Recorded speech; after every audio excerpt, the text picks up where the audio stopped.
Hey everyone, welcome to the channel. My name is Becky and this is Bria Makes Art, and I thought it would be really fun today to try out some different TikTok art hacks. The first thing that I want to do is to clean my paint palette. I have this metal butcher tin that I've had for a while, and I've got a bunch of acrylic paint stuck in here, and there's no way to kind of get in there and get it off and peel it off with just my fingernails. So I watched a couple of TikTok videos on how to clean this out and get it nice and clean, and they just talked about running it under water and letting it sit underwater for a little while, and then you should be able to just kind of grab it and peel it off. So I'm going to go ahead and give that a try. This is my little bathroom that's right off my art room, and my palette should fit right in here. I'm just going to pour some hot water in there and just kind of let it sit overnight, and then tomorrow we'll come back and see how well this cleans up. Alright, here's the pan that's been sitting in, with water in it for a while. There's something gross in there. And let's see how it looks. That is really interesting. Look at this. That was acrylic paint. It just peeled right up. Look at that. This worked pretty well. Not all of it has come off, but I think if I soaked it again, oh, that just came right off. Some of this is gouache, so. But yeah, that acrylic, just a lot of it just peeled right off. No problem. This green was a little bit thinner and didn't work quite as well. Honestly, some of this is just requiring a little bit of rubbing with the water there, and it's coming right off. So I don't need to soak this again. I think I've got most of it off just by rubbing it. So honestly, the water in the paint palette to clean off acrylic paint worked so much better than I anticipated. It is just absolutely clean. There's a couple little spots that you can see in there. Those are actually just little rust spots. It worked beautifully. I had to rub at it a little bit and scrape in just a couple of little small spots, but it just came off so well. 10 out of 10, would recommend.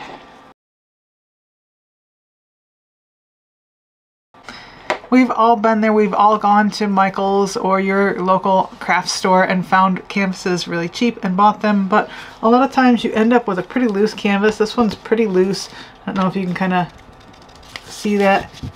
You can see how much that wobbles. You can hear it wobbling a lot. Anyway, I found an art hack on TikTok, and I've seen it a few different times, where basically you just take and you spray the back of the canvas with water and just kind of get it all nice and wet, and you let it dry, and then it will tighten up. So I'm going to go ahead and give that a try and see if it actually works. Alright, I've got the canvas set up on my easel. Like I said, it's pretty loose. There's a lot of movement there, so I'm just going to go ahead and spray it.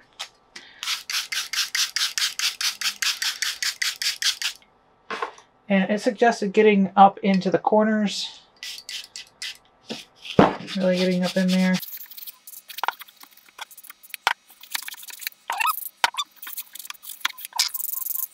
There we go. And then I'm going to let that dry as well and come back tomorrow and see how it looks. Remember this canvas? Yep. I'm going to check it now and see how much putting water on there. Oh, that did tighten it up a bit. It's still a little bit loose, but it does feel a little tighter. Yeah, it definitely made it tighter. So maybe if I got it wetter, I'm going to go ahead and water it down again. Water down again. I'm going to wet it again and see if it tightens it up any more, and then we'll come back to it in a little bit. I wet this down a little bit more, and it's definitely way tighter than it was. You still get a little bit of wobble, but the canvas is definitely a lot tighter. I would give this like an 8 out of 10. This worked pretty well. Definitely putting the water on the back made a big difference, so 8 out of 10.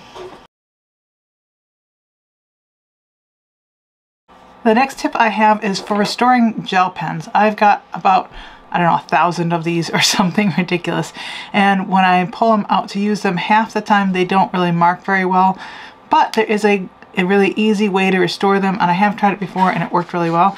I found one that doesn't work at all. No marks. Nothing. So I'm going to kind of disassemble this a little bit. So all you got to do is take this part out and plop it in some hot water and let it sit there for, I don't know, 10 minutes or something, and then pull it back out and it will start working again. I don't know if you can see, there is like this spot where the ink has separated out, so I don't know if it'll make any difference in terms of like this stuff moving down to close up that gap or not. And I don't think that it fixes them permanently, but it will allow you to use them again and get more use out of your gel pens if they have dried up. So I'm going to get some hot water and plop this in there and then come back in a little bit and try it out. So I just filled this cup most of the way up with hot water from the tap, so it's hot. There's a little bit of steam coming off. I don't know if you guys can see it. I can see it, but it's not like boiling or anything. And I'm just going to pop that in there and kind of make sure that the water doesn't go in the open end.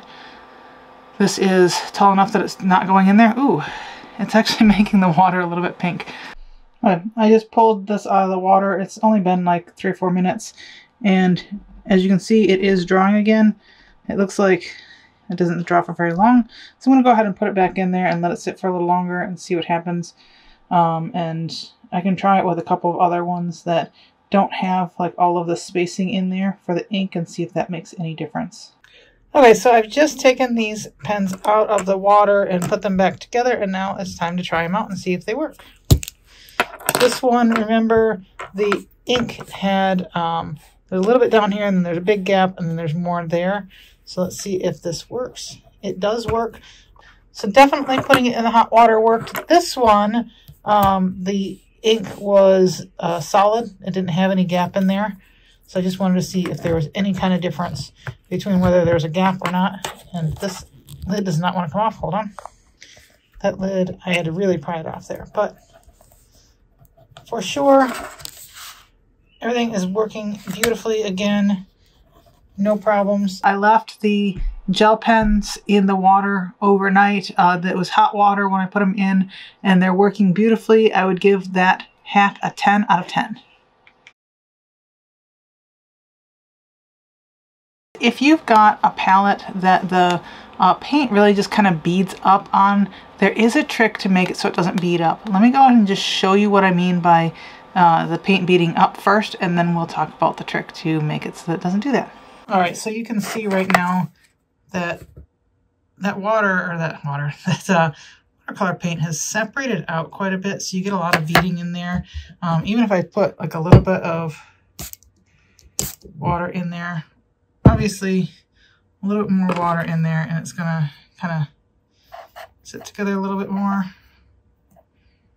But it's definitely still kind of like beading up instead of like this, for example.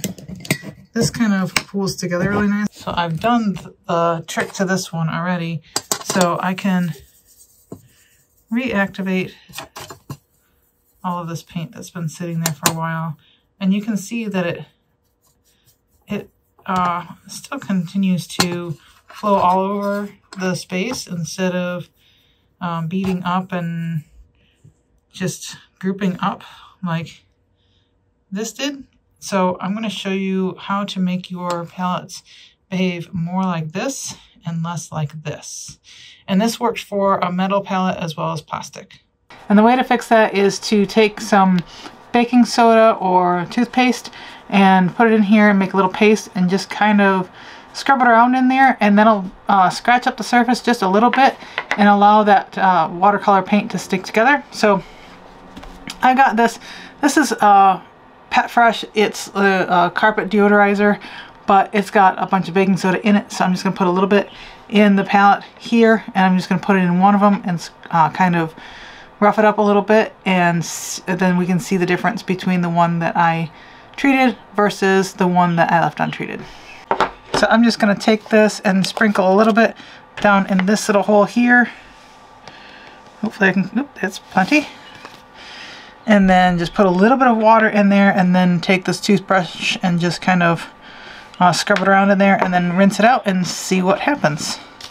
I don't know how much water I need to put in there. I got a little bit in here.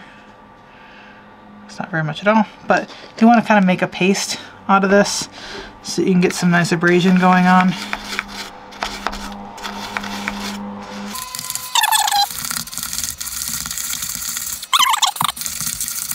That's probably enough. I think that that's probably scraped it up enough that we'll be able to see a difference. So let me go rinse this out, and then we'll put some more watercolor in each of these and see what happens.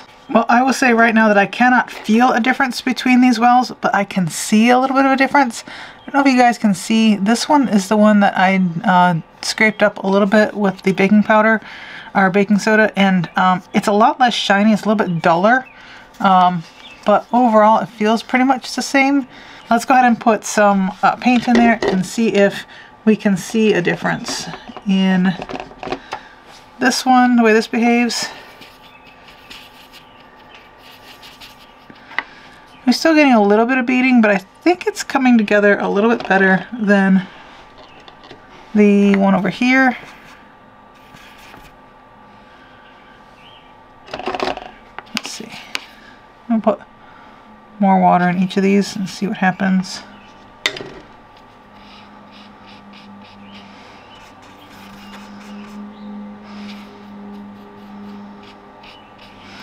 It does seem to be staying together a little bit better than it does over here. I definitely did see the difference when I did this on my metal palette. I did the same treatment to it here, and like I said, showed the other day, you can definitely see that the paint is staying together instead of just kind of beating up.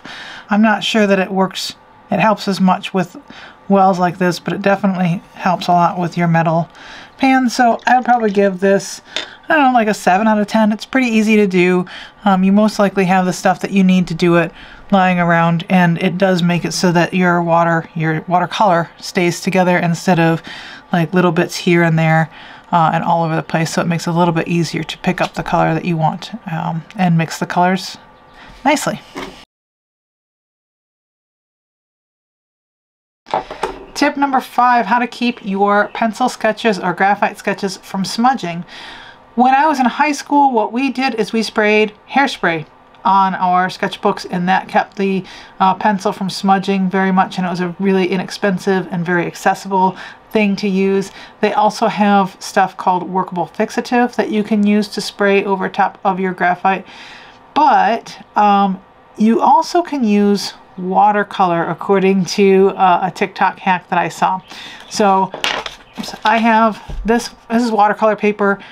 You could do it on any paper, but I'm just going to go ahead and draw something over here and then something over here, and I'll cover one side with watercolor and leave the other side without it, and then we'll test and see how well each of them smudge. We'll also try and see if you can erase the pencil after you have put watercolor over top. Okay, let's start off by just kind of dividing this in two. One side we will cover in watercolor and the other side we will leave as it is. Alrighty, so there we go. We've got our graphite drawings there. Nothing terribly interesting, but this will work beautifully for testing this out. And then I'm just going to get a flat brush here and get a little bit of that watercolor that we had earlier and just kind of put it on top and see what happens here. I'm just going to kind of glaze it over top of this. Oops, I want that wetter. The first thing I notice is that it's not smudging the graphite. It's not dirtying up the color or anything, which is really nice. And I've seen different artists use this just to kind of make their sketchbooks look more interesting, you know, get a little color on the background in their sketchbooks. So that's kind of a fun thing that you could do. If you had some pencil sketches in there, you can make it look a little bit more interesting by just tossing a little bit of background color on there, just over the whole thing. Okay, so I have dried this paper. I used my heat gun to dry it, and I made sure to put some heat on this side as well, so in case the heat had anything to do with making one side not smudge or the other, I did heat both sides. But first, let's go ahead and do the smudge test over here. Go ahead and run, yeah, you can definitely see that smeared quite a bit, and you can see the graphite on my fingers there. Let me go ahead and try and clean that off a little bit. Okay, fingers nice and clean again. And now make sure it's nice and dry. And I'm going to come over here.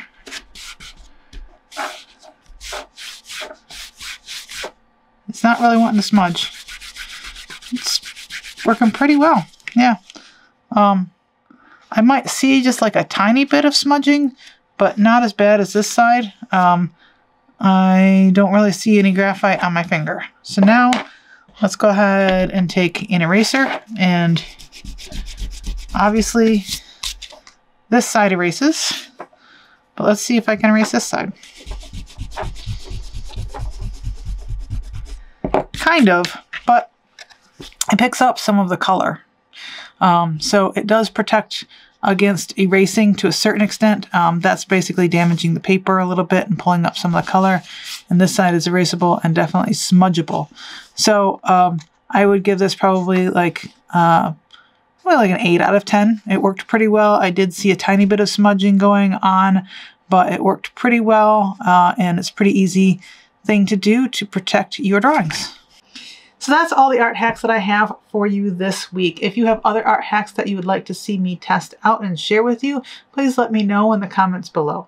In the meantime, I will be keeping my eyes out for any other art hacks that look interesting, and I will share them with you in a future video. Hopefully you guys enjoyed this. If you did, please give it a thumbs up, and think about subscribing below. Any of those things help out the algorithm and help me get seen by more people, and I would really appreciate it. Anyway, I will see you guys next week. Bye.